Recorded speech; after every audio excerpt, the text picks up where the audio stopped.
Ustadz, saya ingin tanya, apa hukumnya jika seorang sudah bercerai masih berdua-duaan dalam kamar?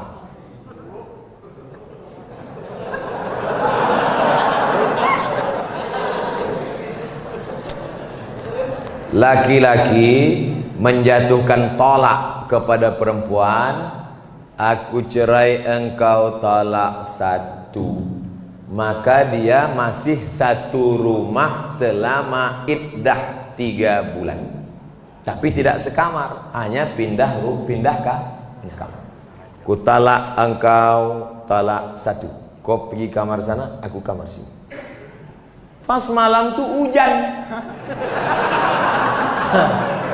tinggal ketuk aja, I beg to you my dear. Tapi ingat, sudah terhitung talak satu. Yang tak boleh balik itu talak 3. Talak 3 bisa jatuh dalam satu majelis dengan cara 2. Pertama, ku talak engkau, ku talak engkau, ku talak engkau, jatuh 3. Macam iklan. Atau saking marahnya, ku talak kau 100, jatuh 3. Makanya laki-laki sebelum kalian nikah, kursus dulu fikih. Jangan cukup nasihat Pak Kua 30 menit sambil tanda tangan ngasih pas foto. Tak cukup, tak ngerti masalah fikih. Nah, ini dia sudah talak, tapi tak disebutnya, entah masih ada iddah, entah tak ada iddah. Kalau masih ada iddah, berdua-dua dia, berarti itu sudah rujuk. Kalau berdua-dua kalian di kamar tuh, itulah rujuk itu. Rujuk kalian? Anda cuma berdua-dua aja. Rujuklah tuh. Kalau sudah habis iddah 3 bulan, dijatuhkannya talak 1 Agustus. September, Oktober, 1 November, berdua-dua dia dalam, tak bisa lagi, tak bisa rujuk. Rujuknya mesti akad macam nikah dulu. Rukunnya 5, mempelai laki-laki, wali, saksi 2 orang, ada mahar, ada ijab dan qabul. Kata si wali, ku nikahkan engkau dengan anakku dengan mahar sebentuk cincin emas tunai. Sah. Itu namanya pengantin baru stok lama. Apa hukumnya kami menengok mereka berdua? Kenapa kalian tengok?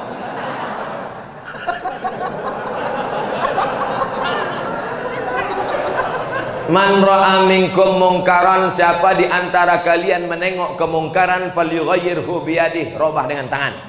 Kenapa kalian? Ini kalian dah rujuk apa tidak? Pakai tangan kan? Macam-macam tempeleng mati kau nanti. Fa illam yastati, kalau tak sanggup dengan tangan, fa bilisani, dengan lidah. Kalian kenapa berdua-dua nih? Ada iddah atau rujuk atau cemana kalian nih? Kami dah rujuk, Pak. Kenapa tak ngasih tahu? Segan kami, Pak.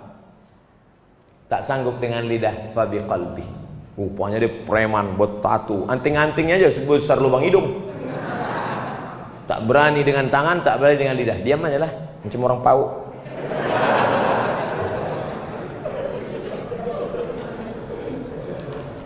Pak Ustadz yang kami cintai, so sweet. Saya punya teman seorang peruqyah. Peruqyah itu artinya ustadz yang bisa ruqyah. Jangan ke dukun. Kalau ini diganggu jin, diganggu setan, jangan ke dukun, tapi pergi ke ustadz ruqyah. Kalau untuk Medan Sumatera Utara namanya Ustadz Musdar Bustaman LC, penulis buku ensiklopedia Ruqyah. Cari di internet, Musdar Bustamam LC. Kakak kelas saya waktu di Mesir dulu, jenggotnya segini. Belum dibacanya ayat kursi, baru menengok jenggotnya, sehat orang.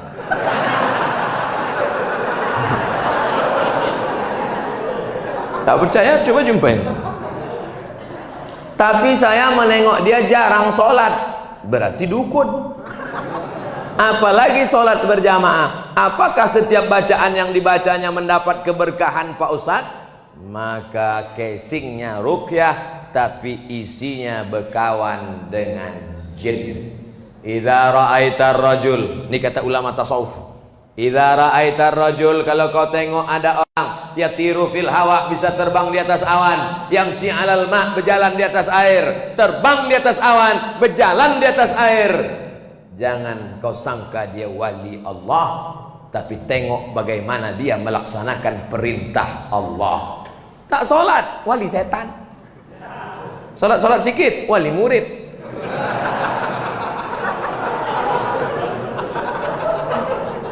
Jangan terpukau karena aneh-anehnya bisa dihilangkannya Pak Ustaz. Hebat dia Pak Ustaz. Datang kami ke tempat dia waktu STNK BPKB kami hilang. Di mana hilangnya? Di kamar. Dipukulnya sekali lantai, ketepak muncul. Siapa yang bawa? Jin. Dia berkawan dengan jin. Oleh sebab itu maka tengoklah istiqomahnya dalam ibadah. Itu standar dalam Islam. Kalau suami menyuruh menandatangani surat, isinya kita tak lagi suami istri, tapi dibuat surat itu yang tahu hanya mereka berdua saja. Apakah itu sah Pak Ustadz? Sah. Sah, jatuh talak. Talak apa namanya? Talak pakai tulisan. Tapi katanya mesti pakai saksi Pak Ustadz. Enggak, menjatuhkan talak tak mesti pakai saksi. Ini termasuk talak yang jatuh pakai tulisan. Kita tidak lagi suami istri, termasuk talak sorry, jatuh talak satu. Bagaimana talak bisa jatuh? Dua. Yang pertama, sorry, kucerai engkau talak satu, atau ditulisnya. Yang kedua, pakai kiasan, pulanglah engkau ke rumah orang tua. Ibu-ibu, istri-istri, kalau ada suamimu berkata pulanglah engkau ke rumah orang tuamu, jangan pulang, tanya dulu apa maksud kau bro.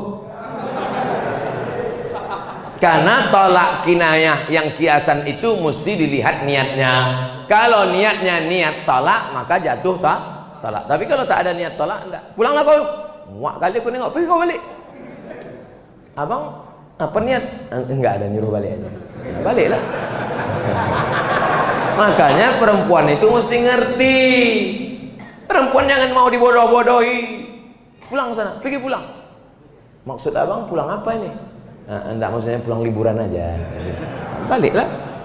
Tak ada tuh talak. Benarkan roh akan pulang ke rumah setiap malam Jumat?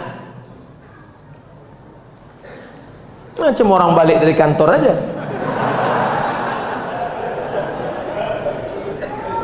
Roh itu tempatnya tiga. Buka judul kitabnya Roh. Nama penulisnya Ibnu Qayyim Al-Jauziyah.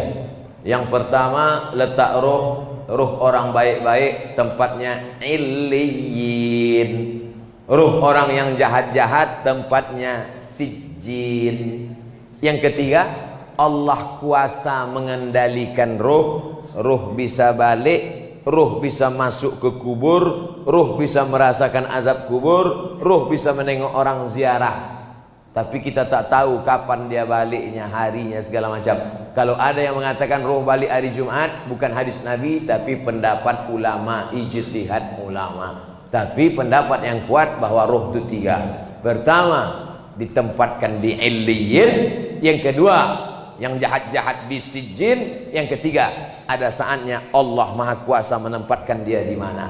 Seandainya nanti tiba-tiba waktu Abdul Somad meninggal, ada jamaah masjid Al-Muslimin kerasukan. Dipanggillah Ustadz Musdar Ruqyah. Allahu la ilaha qayyum la ta'khudhuhu sinatu wa la naum. Aku Abdus Somad. Betul kau nih, kata Ustadz Musdar. Kita sama-sama di Mesir dulu. Betul, jangan tanya lagi. Kalau memang betul pernah ceramah dulu di Masjid Al-Muslimin. Pernah. Hari apa tuh? Hari Senin malam Selasa tanggal 26 malam 27. Dia, maka itu bukan ruh Abdul Somad, tapi jin qarin. Karena setiap kita yang lahir ini ada jin pendamping yang ikut waktu kita lahir. Jin saya ikut nih. Maka ketika saya mati, dia tak mati, dia hidup. Dia tahu kemana jadwal-jadwal saya. Bisa ditirunya suara saya. Kalau memang betul kau Ustaz Somad, coba ceramah. Assalamualaikum. Dia nih, bukan. Itu bukan roh, karena roh tak bisa dipanggil. Kalau bisalah roh dipanggil, maka bisalah dipanggil roh Nabi Muhammad SAW untuk ditanya mana hadis sahih, mana hadis dhaif, mana hadis palsu. Oleh sebab itu maka jangan mudah dengan nanti datang penipu-penipu yang mengaku bisa memanggil roh si fulan, memang jelangkung. Jelangkung jelangsik, datang tak diuntang, balik tak dijemput, keranjang arang. Yang ketawa berarti udah tua. Anak-anak sekarang mana dia tahu? Dulu kamu zaman-zaman porkas. Tahu juga Ustadz itu. Enggak, saya tak pernah manggil. Ustadz, sebenarnya berapa kali Nabi Muhammad haji dan umrah? Pindah dari kota Makkah ke kota Madinah Al-Munawwarah. Tahun 1 tak ada, tahun 2 tak ada, tahun 3 tak ada, tahun 4 tak ada, tahun 5 tak ada, tahun 6 mimpi sahabat. Pas paginya, ya Rasulullah, ya malam tadi aku mimpi. Apa mimpimu? Malam tadi aku mimpi kita melihat Nabi bercerita, sahabat pun meyakini. Malam tadi aku mimpi melihat kita tawaf, sa'i dan tahallul. Berarti itu wahyu dari Allah Subhanahu wa taala.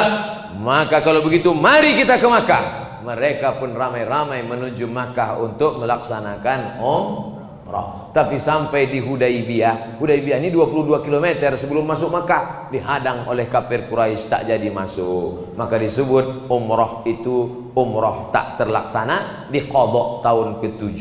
Maka Nabi umrah 4 kali. Tahun ke-6, tahun ke-7, tahun ke-8 pembebasan kota Makkah, tahun ke-10 saat melaksanakan haji wada.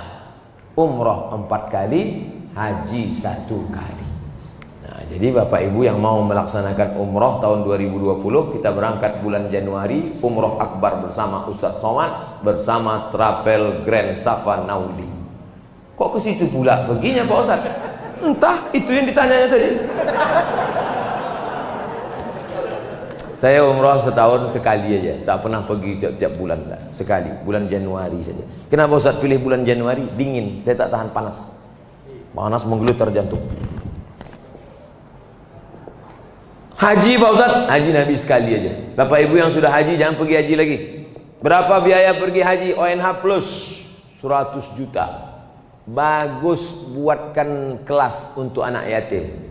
Assalamualaikum. Waalaikumsalam. Ini kenapa anak yatim banyak betul di panti ini? Tak ada kelas Pak Haji. Berapa biaya buat kelas 1? 100 juta. Buatkan. Duitnya Pak Haji, nanti kita cari. Kasihlah duit itu. Satu kelas 100 juta. Itulah yang akan menolong di hadapan Allah SWT. Bolak-balik pergi ke Makkah, haji tiap-tiap tahun. Ini tolong anak fakir miskin, celananya koyak, tak bisa membayar uang sekolah. Maka haji sekali saja, sisanya gunakan untuk menolong orang-orang susah. Setuju? Setuju. Tak setuju pun tak apa-apa. Tapi tengok aja lah. Ustaz, kenapa bulan Islam itu diawali dengan bulan Muharram? Padahal Nabi kan hijrahnya di bulan Safar. Wah, menjebak ini ah. Nabi hijrah dulu kan bulan Safar Pak Ustaz. Ya. Kenapa tiba-tiba kalendernya dimulai bulan Muharram? Berkualitas pertanyaan jamaah Masjid Al-Muslimin. Hebat. Allahu Akbar.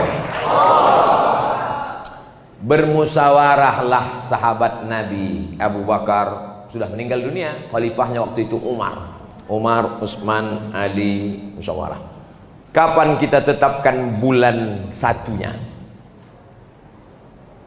Jamaah pulang dari haji Zulhijjah. Pulang dari haji Zulhijjah, memulai hidup baru setelah Zulhijjah bulan Muharram. Setelah pulang Zulhijjah, cukur rambut, tumbuh rambut baru, semangat baru, start bulan baru Muharram. Maka itulah berdasarkan ijma'. Tak ada dalam Quran, tak ada ayat Quran, ya ayyuhalladzina amanu, mulai bulan Muharram, tak ada. Hadis Nabi pun tak ada. Karena penetapan bulan Muharram ini berdasarkan ijma' sahabat Nabi sallallahu alaihi wasallam radhiyallahu anhum ajma'in. Karena selesai pulang haji itu 3 bulan. Berangkat bulan Syawal, di Makkah bulan Zulqa'dah, masuk Zulhijjah, habis wukuf di padang Arafah, mabit di Muzdalifah, Mina 3 hari, habis itu pulang ke kampung halaman, start bulan pertama Muharram. Maka ditetapkanlah penetapan awal kalender Islam 1 Muharram pada masa pemerintahan Umar bin Khattab.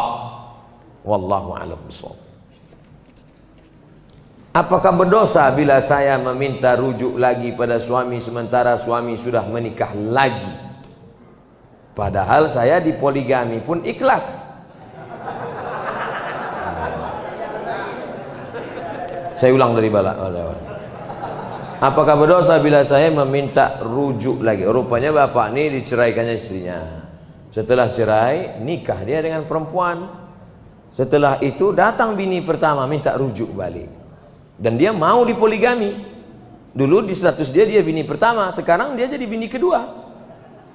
Saya dipoligami pun ikhlas. Tak ada masalah kalau gitu. Di mana letak masalahnya? Istri dia tak mau.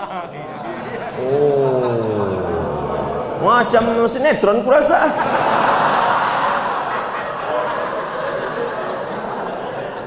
Istri dia tak mau dipoligami. Bagaimana menurut Ustadz? Apakah tindakan saya berdosa? Tindakan ibu tidak berdosa, karena ibu bukan pelakor pengganggu laki orang. Tergantung bapak nih, gentleman tak dia? Kalau dia bersikap, kata dia, kau balik, yang ini tetap. Tapi kalau dia takut, termasuk anggota istri, ikatan suami takut istri, maka tak jadilah. Nah, ini tergantung kepada si bapak nih. Ibu tak berdosa selama ibu tak melakukan perbuatan haram, tidak melakukan perbuatan maksiat. Yang pula di WA dia tiap hari, bang, jadi kita balik. Jangan ganggu-ganggu dia, jangan goda-goda dia. Tapi bahwa dia mau balik, berani dia, maka tapi tidak semudah itu. Karena di Indonesia tidak boleh laki-laki menikah tanpa ada surat izin dari istri pertama. Ibu dianggap bukan istri pertama karena sudah lepas, maka istrinya yang sekarang ini yang pertama. Maka kalau kalian mau menikah, mesti ada surat izin dari ini, tanda tangan matre 6.000. Makanya ibu-ibu sebelum tidur malam pastikan keliling tempat tidur itu tak ada matre 6.000. Karena mana tahu kita pas sedang tidur kan diambilnya tangan. Selesai, pas tengok jadi. Hati-hati aja. Bukan saya nakut-nakuti. Dalam keluarga ada anak laki-laki yang tak meyakini tahlilan 40 hari, 100 hari dan sebagainya pada orang tua yang sudah mati meninggal dunia. Karena acara tersebut pada ajaran Hindu, kata anak tersebut. Pada saat ada acara itu anak laki-laki itu selalu pergi. Mau hujan, pergi dia cari kegiatan lain, ditinggalkannya maknya di rumah sehingga membuat maknya menangis sedih. Pertanyaan, bagaimana hukum anak tersebut membuat orang tuanya menangis dan bersedih? Bagaimana cara saudara dan keluarga menyikapi masalah ini, Pak Ustadz? Masalah bersedekah untuk orang meninggal dunia, kapanpun sedekah itu sampai. Mana dalilnya? Saat sayang betul dengan emaknya, ditanyanya Nabi, ya Rasulullah, ya ummi matat, emakku mati, apa atasaddaqu anha, kalau aku bersedekah sampai tak pahalanya untuk almarhumah emakku? Kata Nabi, sedekahlah engkau, pahalanya sampai. Itulah dalil bahwa sedekah sampai untuk orang mati. Ninggal Pak Ustaz? Iya, ninggal mati sama tuh. Ayu sadaqatu afdal, apa sedekah yang paling afdal? Kata Nabi, sedekah yang paling afdal sakyul ma, memberi air minum. Kalau air minum sampai, apalagi asam pedas baung. Kalau air minum sampai, apalagi bubur kacang hijau. Maka sedekah itu mau berapa hari pun sampai. Yang paling bagus sedekah itu tak usah tengok harinya, full terus sedekah tiap-tiap hari. Kalau perlu tiap malam, tiap pagi undang anak yatim, kasih makan. Assalamualaikum Pak Panti Asuhan. Ya, saya sedih betul mak saya meninggal, saya mau bersedekah sini. Berapa hari? Selama setahun saya sedekah sini. Semuanya Pak? Enggak, 2 orang aja. Berapa anak yatim di sini?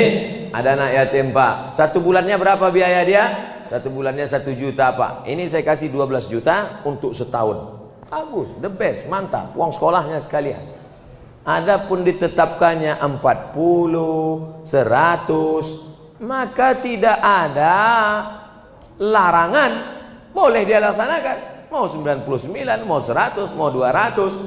Kenapa? Karena di dalamnya ada unsur bersedekah membagi. Tapi kalau dia buat keyakinan, siapa yang lewat dari 100 maka tak ada pahalanya. Siapa yang ngasih pas hari 100 maka dijauhkan dari azab neraka 100 km.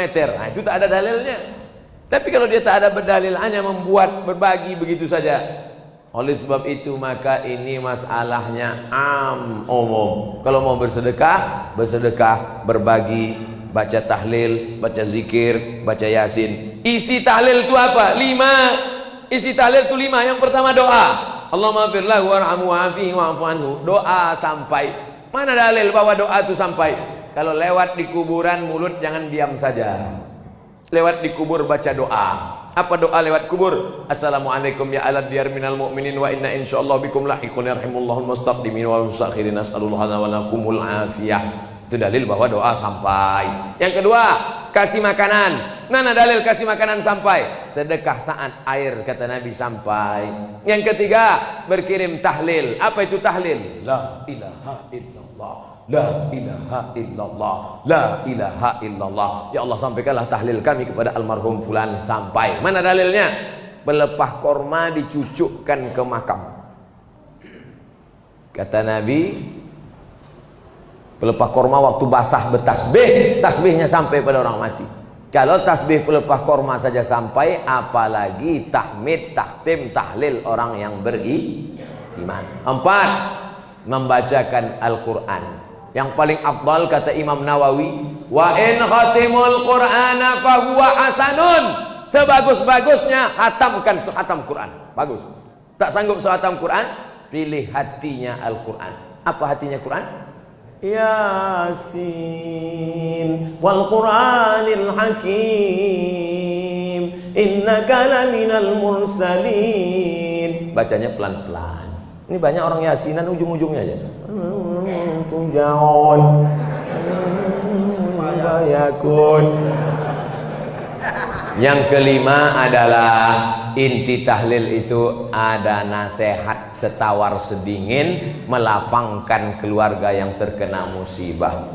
Wahai keluarga yang kena musibah, bersabarlah. Innalillahi wa inna ilaihi raji'un. 5 poin itu semuanya kebaikan, kebaikan, kebaikan.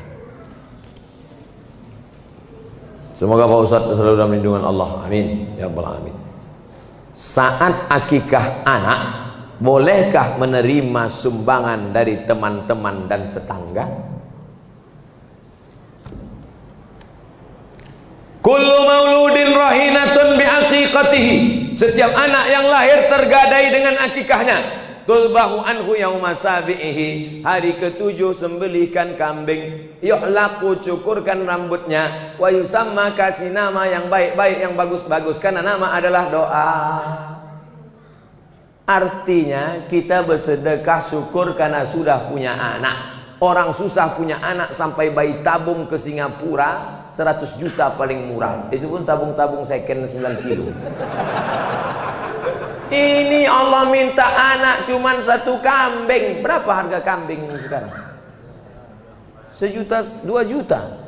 2 juta setengah udah kambing kelas VVIP udah itu dah. Cuman seekor kambing diminta untuk anak perempuan. 2 ekor anak laki-laki 5 juta.